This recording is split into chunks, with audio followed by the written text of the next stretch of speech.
안녕하세요. 생각의 차이학원에서 영어 과목을 담당하는 영어 강사 윤대영입니다. 자, 오늘 윤대영의 문법 필살기 벌써 네 번째 시간입니다. 첫 번째 시간, 두 번째 시간, 세 번째 시간 각 문법 파트와 문제풀이에서 구조를 어떻게 활용하면 되는지 간략하게 봤었는데 오늘은 특정한 문법 파트를 정리한다라기보다는 약간 이런 느낌일 거예요. 여러분이 잘 알고 있는 문법 개념과 파트를 가지고 어떤 문제를 풀었어요. 또는 그냥 어떤 모의고사나 수능에 기출된 어떤 힌트가 없는 종합적인 문법 문제를 풀었다고 해봅시다. 잘 풀었다고 생각하고 풀었는데 틀렸어요. 그리고 정답을 확인하고 해설지를 보니까 진짜 이불킥이 나오는 와, 내가 이 간단한 걸 몰라서 또는 와, 내가 이 간단한 게 기억이 안 나서 문제 풀 때 또는 내가 이 쉬운 게 아니 이거 누가 몰라. 이렇게나 쉽고 간단한 문법적 지식을 내가 떠올리지 못해서 틀렸어? 짜증나. 억울해. 너무나 많아요, 생각보다 그런 게. 자, 오늘은 저는 대표적으로 정말 10가지를 말씀드릴 건데 이 10가지는 이게 떠오르지 않아서 문제를 틀린 경우 와, 정말 소위 말하는 여러분들 말로 빡칠 겁니다, 아마. 또는 이런 경우도 있어요. 이 10가지 항목이 그렇게 쉬운 건가요? 저는 몰랐어요. 괜찮습니다. 오늘 한번 같이 보자고요. 자, OX형으로 문제를 완성했는데 여러분 한번 문제를 풀어보세요. 자, 지시 또는 인칭 땡땡땡은 형용사 또는 분사에 직접적인 수식을 받을 수 있다, 없다. 여기서의 대명사입니다. this, that, them, her, him, my 이런 거 얘기하는 거예요. 예. 자, 아무튼 시시대명사와 인칭 대명사는 형용사 또는 분사의 직접적인 수식을 받을 수 있다? 한번 떠올려 보세요. 예쁜 그녀, pretty her 괜찮아요? 익숙하세요? 잘생긴 그, handsome him 괜찮아요? 좀 이상하죠? 뭔가가. 여러분, 문법 공부하거나 문법 형태를 떠올리실 때 자신 있게 하세요. 여러분이 어떤 문법적 형태를 보거나 지금처럼 pretty her처럼 이런 말을 들었을 때 뭔가 어색하잖아요. 무조건 여러분이 문법을 못하거나 문법 공부를 안 해서가 아니라 이상한 건 정말 잘못됐거나 이상해서 그런 겁니다. 자신 있게 하세요. 지시대명사와 인칭대명사는 형용사 또는 분사의 직접적인 수식을 받을 수가 없습니다. 선생님, 그럼 모든 대명사가 형용사와 분사의 수식을 못 받나요? 아니요, 그건 아니에요. 부정대명사라고 하는데 혹시 여행 가서 저 이거 주세요 영어로 할 때 this one이라고 해본 적 있어요? this one? 여기서 one이 1, 2, 3, 4 할 때 그 one 하나를 의미하는 게 아니라 부정대명사 one을 의미하는데 one 같은 경우는 this one처럼 여기서의 this는 지시 형용사예요. 이것이거든요. 그러니까 this one은 이것이 되겠죠. 예, this의 수식을 받았죠. 또는 pretty one, 이쁜 것 할 때 pretty one이라고 하거든요.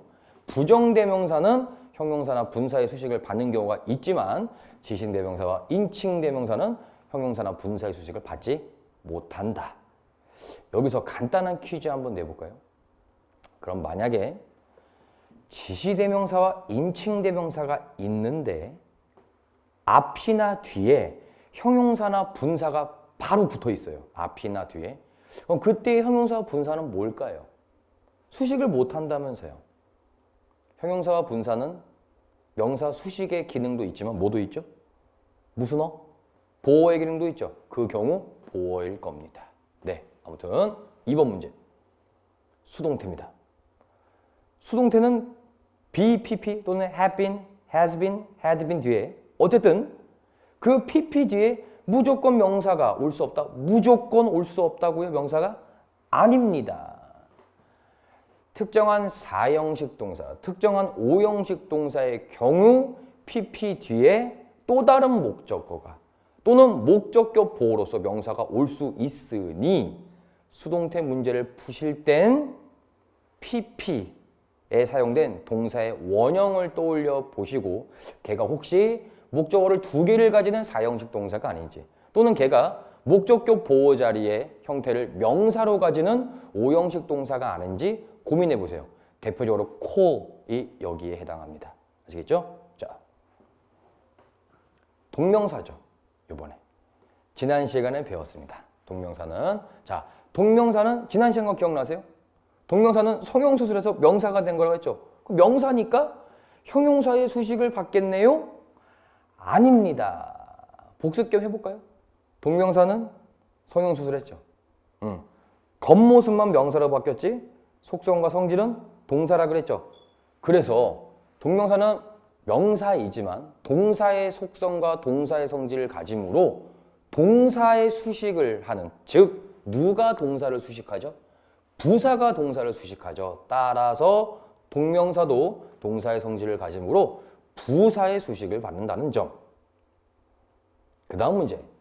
분사에다가 ly를 붙이면 부사가 된다? 고민해 보세요. 분사는 제가 아까 은연중에 말씀드렸지만 누구와 기능이 거의 똑같죠? 형용사와 거의 똑같죠, 기능이. 형용사에 ly 붙이면 뭐 되죠? 부사 되죠? 똑같습니다. 네, 맞아요. 다만 분사 ing에 ly 붙인 거, 뭐 seemingly, increasingly, pp에 ly 붙인 거, 이게 익숙하지 않을 뿐일 겁니다. 예, 익숙하지 않아서 그렇지 고등학교 올라오게 되면 마주하게 될 겁니다. 맞습니다. 자, 이때 구문 딱 떠오르죠, 뭔가 하나가. 자, 볼게요. 이때 구문에서 저 that은 항상 접속사이다. 항상 접속사인 것은 아닙니다. 왜 그럴까요? 정말 많이 나와요, 고등학교 시험 문제. 이때 구문에서 중요한 건 that 뒷문장이 불완전한지 완전한지, 그리고 that 앞에 있는 보어 자리에 사용된 형태가 무엇인지에 따라서 가주어 진주어 구문인지 강조 구문인지, 강조 구문일 때 특정한 명사만 강조하는 건지 전치사구를 강조하는 건지, 그거에 따라 요 that은 바뀔 수가 있으므로 항상 접속사 that이라고 공부하시면 안 됩니다.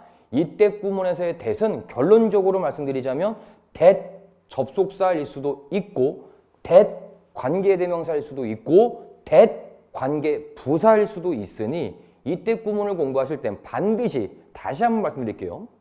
보어의 형태를 확인하시고 that 뒷문장이 완전한지 불완전한지 꼭 확인해 보시기 바랍니다. 더 플러스 형용사 또는 더 플러스 pp는 대부분 복수 명사이다. OX. 형용사와 pp가 어떻게 명사가 되죠? 이런 생각 지금 살짝 해보시고 있나요? 네, 명사를 만드는 관사 더가 붙었네요. 특히 정관사 더. 자, 정답 O입니다. 물론 이 경우 뒤에 people이 생략되어 있어요. 네, people은 복수명사죠. peoples라고 안 하죠. people이라고만 해도 복수명사죠. 그래서 대부분 복수명사인 건 맞는데 대부분이란 말을 제가 왜 썼을까요? 더 플러스 형용사, 더 플러스 pp이지만 복수명사가 아닌 경우도 있으니 그건 고등학교 입학해서 여러분이 마주하는 시험 범위에 있다. 그게 만약에 한 번쯤 하이라이트 하고 내신 공부하시면 될 것 같습니다. 자, that 너무 익숙하지 않으세요? 자, 볼게요. that 앞에 명사가 없는 경우 that은 접속사이다. OX. O. 맞습니다. 자, 그럼 that 앞에 명사가 있는 경우 that은 무조건 접속사이다? 아닙니다. 왜 그럴까요? that 앞에 명사가 있는 경우 that은 접속사일 때도 있고 관계대명사일 때도 있고 관계부사일 때도 있습니다. 아까 이때 구문 기억나시죠? 그거와 연동되어 있습니다. 아니 선생님, 그냥 저 that이 시험 공부할 때 그냥 접속사인지 관계대명사인지 관계부사인지 알고 있으면 되는 거 아닙니까? 변형을 해요. 고등학교 시험 문제는 같은 효력의 것으로 반대 효력의 것으로, 가장 킬러 문항은 같은 효력을 가지지만 다른 형태의 문법 형태로 바꿀 수 있기 때문에 꼭 구별해 놓으셔야 합니다. 공부하실 때. 아시겠죠? 자, if절이 명사절로 사용되는 경우, 여기서의 if는 만약 뭐뭐라면의 의미가 아니라 뭐뭐인지 아닌지일 겁니다. 아무튼 명사절이니까 명사 역할을 하겠네요. 그러니까 주어 자리에도 쓰일 수 있겠네요? 아닙니다. 조심하셔야 돼요. 주어 자리에는 사용이 안 되고 타동사의 목적어 자리에 if절이 들어올 수 있습니다. 주어 자리에는 들어올 수가 없습니다. 자, 마지막 10번. 첫 번째 거와 똑같아요. 지시대명사, 인칭대명사는 명사이므로 관계사의 선행사가 될 수 있다가 아니라 될 수 없습니다. 왜 그렇죠? 아까 1번을 떠올려 보실래요? 관계사 파트를 공부한 분들은 관계사의 선행사는 대명사가 될 수 없다. 이것도 좋은데 이게 기억이 안 날 수도 있잖아요. 그러면은 아까 1번에서 배웠던 걸 써먹어 보는 거예요. 어쨌거나 관계사의 수식을 받는 것도 명사죠. 그렇죠? 그리고 관계사는 관계대명사 덩어리든 관계부사 덩어리든 명사를 꾸미니까 형용사절이라고 부르죠. 근데 우리 아까 지시대명사와 인칭대명사는 수식을 받을 수가 없다 그랬잖아요. 형용사의 수식을. 그래서 지시대명사와 인칭대명사는 명사이지만 관계사 자리에 선행사가 될 수는 없습니다. 자, 저희가 첫 번째 시간에 분사를 다뤘고 두 번째 시간에 관계사의 계속적 용법을 다뤘고 세 번째 시간에 동명사에 대해 다뤘고 오늘은 너무나 당연하다고 생각하고 있고 지금 얘기를 들으면 그냥 끄덕여져요. 당연한 거거든요.